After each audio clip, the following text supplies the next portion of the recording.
ابو الحسن رحمۃ اللہ تعالی علیہ حضرت معاذ ابن جبل رضی اللہ تعالیٰ عنہ کے پاس بیٹھا کرتے تھے۔ فرماتے ہیں ان سے جو پیار بڑھا تو پھر میرا مصلی سے بھی بڑھ گیا۔ تابعی ہیں، فرماتے ہیں صحابی رسول سے محبت ہوئی تو ذکر سے بھی ہو گئی، پھر درود شریف سے بھی ہو گئی۔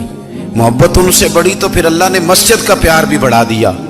آپ فرماتے ہیں کہ میری ہر وقت طبیعت چاہتی تھی کہ بس اللہ اللہ کروں، بس اللہ اللہ کروں، بس نہ میں ذرا تھوڑی جان چھڑاؤں لوگوں سے، کوئی 10 منٹ ملے تو میں کچھ 4 نفل پڑھ لوں، میں تھوڑا سا نہ بچوں لوگوں سے، اور مجھے تسبیح ملے تو میں نہ کچھ 400-500 دفعہ استغفار پڑھوں، سبحان اللہ، الحمدللہ، اللہ اکبر، لا حول ولا قوت الا باللہ، میں نہ تسبیحات پڑھوں۔ فرماتے ہیں کہ بچے تھے گھر میں 6-7، غربت تھی، کام ملتا کوئی نہیں تھا، اور میں کام چور نہیں تھا، کام ڈھونڈتا تھا، پر اللہ کی قدرت کے کام نہیں ملتا تھا۔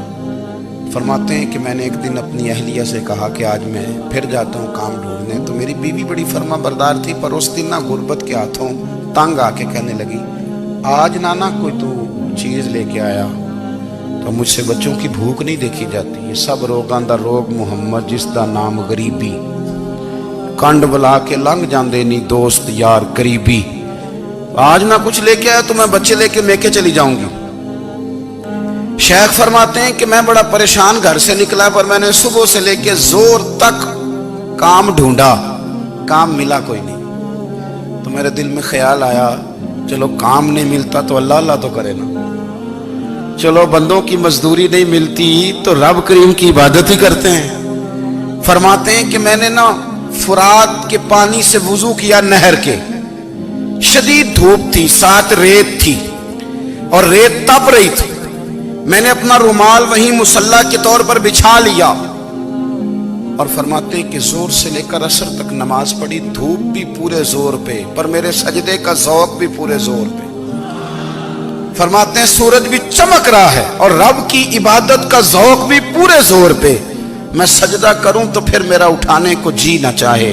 میرے استاد لکھا کرتے تھے، یہ ان کا شعر ہے، وہ کہا کرتے تھے مجھے سوز دے، مجھے ساز دے، اور مجھے نیم شب کا نیاز دے، دم سجدہ خود کو میں توڑ دوں، مجھے ایسا ذوق نماز دے، اور میں تیری بہار کا پھول ہوں، میں کھلا بھی ہوں تو تیرے لیے، مجھے میری شاخ سے توڑ لے، مجھے اپنی زلف کا ناز دے۔ بھائی فرماتے ہیں کہ عصر تک میں نے نفل پڑھے، دل ڈھلنے لگا، عصر کی نماز پڑھی اور میں وہاں سے چلا۔ اب میں جب نکلنے لگا تو دل میں خیال آیا کہ چھوٹی چھوٹی دیواریں ہیں گھر کی، بغیر کچھ لیے جاؤں گا تو بیوی دور سے دیکھے گی تو شور کرے گی کہ پھر خالی ہاتھ آ گیا ہے۔ کہتے میں نے اپنی اسی رومال میں جس میں میں نے نماز پڑھی تھی نا، رومال میں کی آخی دے پنجابی جسافہ، کہتے ہیں اسی میں نا میں نے کچھ ریت بھر لی کہ وہ دور سے دیکھے گی تو سمجھے گی کچھ لے کے آیا ہے، چلو جا کے اسے بتا دوں گا کہ آج پھر مزدوری نہیں ملی۔ کہتے ہیں وہ ریت لے کر جب میں گھر میں گیا تو پہلے بیوی دروازے پہ کھڑی ہوتی تھی، پوچھتی تھی خالی ہاتھ آ گئے ہو؟ آج میں نے دیکھا تو ہے ہی کوئی نہیں۔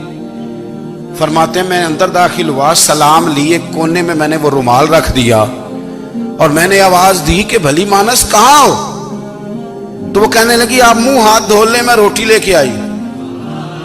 میں نے کہا روٹی کہاں سے آ گئی؟ یہاں تو کئی دنوں کے فاقے، تو کئی دنوں کی غربت ہے، یہاں تو اس گھر میں تو فقیری ہے۔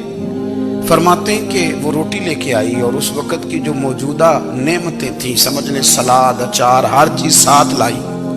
میں نے کہا کہ بچے کہاں گئے؟ کہنے لگی وہ کھانا کھا کے کھیلنے گئے، آپ کھانا کھا لیں آ جاتے۔ کھانا اس نے چن دیا۔ میں نے حیرت انگیز لہجے میں ساری نعمتیں اپنے دسترخوان پہ دیکھ کر کے بیوی سے پوچھا یہ کہاں سے آیا کھانا؟ بچوں کو تو نے کہاں سے کھانا کھلایا؟ یہ سارا کچھ کیسا ہے؟ کہنے لگی پتہ نہیں آج آپ کس کریم کی مزدوری کرنے چلے گئے تھے، پتہ نہیں کس کریم کی، میرے گھر میں تو اتنی نعمتیں آئی ہیں کہ مجھ سے سنبھالی نہیں جا رہی، اتنا اناج ہے، اتنا گندم ہے، کس کریم کے دروازے آج چلے گئے تھے؟ یہ کہتے کہتے وہ اٹھی اور اٹھ کر کے کہنے لگی پہلے بڑا کچھ آیا تھا، اب کیا لے آئے ہو؟ اور جا کر کے نا اس نے وہ ریت والا رومال کھولا کہنے لگے میں تو لے کے آیا تھا ریت، تو میرے رب نے اسے بھی سونے اور ہیرے بنا دیا تھا۔ جب آپ کی توجہ اللہ کی جانب، میرے نبی پاک صلی اللہ تعالی علیہ وسلم نے فرمایا ہر چیز اپنے رب سے مانگ، ہر چیز مانگ، ہر چیز مانگ۔ یا رسول اللہ کیا کچھ؟ میرے محبوب نے فرمایا تیرے گھر میں نمک بھی ختم ہو جائے تو وہ بھی اپنے رب سے مانگا کر، تو مانگنا وہ تجھے دے گا، تو اس کی بارگاہ میں کشکول طلب دراز تو کرنا۔ اور ترمذی شریف میں عجیب لفظ ہے، رسول کائنات نے فرمایا، رب کریم فرماتا ہے جب میرا بندہ ہاتھ اٹھاتا ہے نا تو مجھے حیا آتی ہے کہ میں خالی کیسے لوٹا دوں اس کے۔ اتنے بڑے بادشاہ کی بارگاہ میں، او بھائی لوگوں سے عزتیں تلاش کرتے ہو تو وہ کیا تمہیں عزت دیں گے؟ وہ تو کل اچھا کہتے ہیں پرسوں برا کہنے لگ جاتے ہیں۔ لوگوں کے سامنے گڈ بک میں آنا چاہو گے تو وہ تو سویرے تمہارے بارے میں کچھ کہیں گے، شام کچھ اور کہیں گے۔ اپنی روحانی زندگی آباد کریں، اپنے مسلح کو وقت دیں، اور دنیا سے چھپ کر اس موبائل کو بند کر کے اور اپنے آپ سے بھی چھپ کے اور تنہا ہو کے چھپا کے سارا کچھ اپنے آنسو اپنے رب کی بارگاہ میں پیش کریں، اس کے حضور حاضری دیں۔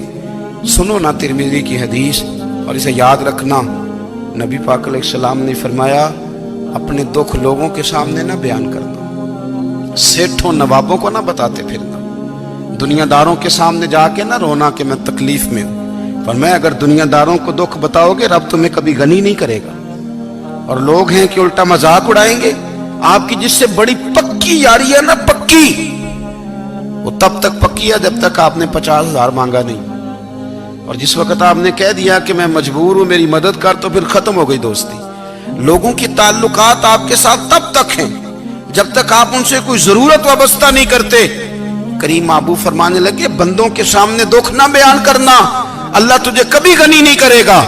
تو اپنے دکھ اپنے رب کو بتا، تو دعائیں مانگ، تو اس کی بارگاہ میں حاضر ہو، تو اس کے حضور عرض کر۔ فرمایا اپنے دکھ اپنے رب کو بتا، وہ جلدی کرے یا دیر سے کرے تجھے ساری دنیا سے بے نیاز کر دے گا، تجھے کسی کا محتاج نہیں رہنے دے۔